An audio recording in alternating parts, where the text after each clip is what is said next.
आजोबा माजी पंतप्रधान, वडील माजी मुख्यमंत्री आणि स्वतः खासदार म्हणून निवडून आलेल्या प्रज्वल रेवन्नाला कोर्टाने जन्मठेपेची शिक्षा सुनावली आहे.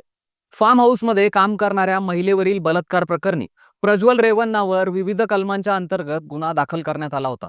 गेल्या वर्षभरापासून या प्रकरणी न्यायालयात खटला सुरू होता. अखेर आज बँगलोर इथल्या विशेष न्यायालयाने प्रज्वल रेवन्ना याला दोषी ठरवून जन्मठेपेची शिक्षा सुनावली आहे. सोबतच 10 लाखांचा दंडही ठोठावलाय.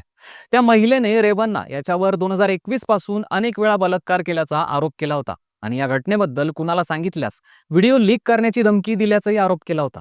त्यानंतर रेवन्नावर बलात्कार, धमकी देणे, अश्लील फोटोज लीक करणे अशा कलमांखाली आरोप करण्यात आले होते. गेल्या वर्षी सेक्स स्कॅन्डल समोर आल्यानंतर रेवन्नाचं नाव चर्चेत आलं. तेव्हा त्याच्यावर 50हून जास्त महिलांवर लैंगिक अत्याचार केल्याचा आरोप झाला होता.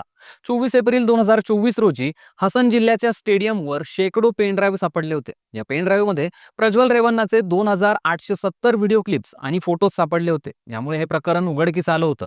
न्यायालयाने दिलेल्या निकालाविरुद्ध रेवन्ना उच्च न्यायालयात अपील दाखल करू शकतो. पण उच्च न्यायालयानेही विशेष न्यायालयाचा निकाल कायम ठेवल्यास प्रज्वल रेवन्ना समोर सर्वोच्च न्यायालयात अपील करण्याचा मार्ग उरतो. पण सर्वोच्च न्यायालयानेही त्याचा निकाल कायम ठेवल्यास त्याला सुनावलेली शिक्षा ही भोगावीच लागेल. एका लोकप्रतिनिधीला सुनावलेल्या शिक्षेबाबत आता सगळीकडनं समाधान व्यक्त केलं जातंय. तसंच न्याय व्यवस्थेचं कौतुकही केलं जातंय. यावर तुमची प्रतिक्रिया काय आहे तीही आम्हाला नक्की कळवा.